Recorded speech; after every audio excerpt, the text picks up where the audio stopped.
Alright guys, Trade Hunter here from Steady Trades. I'm here to talk to you about the difference between supply and demand and support and resistance.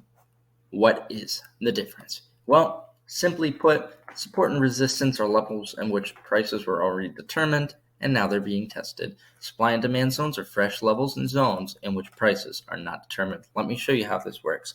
Right here we see some examples of demand zones being formed, right? This area here, we had 2-hour demand zone formed in this area. This hour here, we had 2-hour demand zones formed in that area. This area here, we had 2 and 4-hour demand zones formed in that area, right?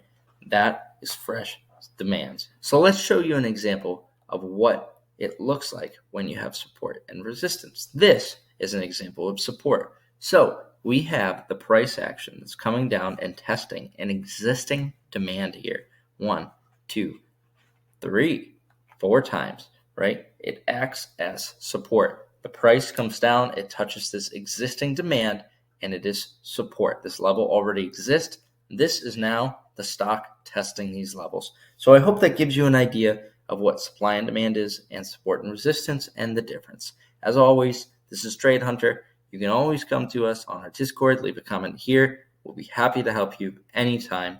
Happy trading, guys.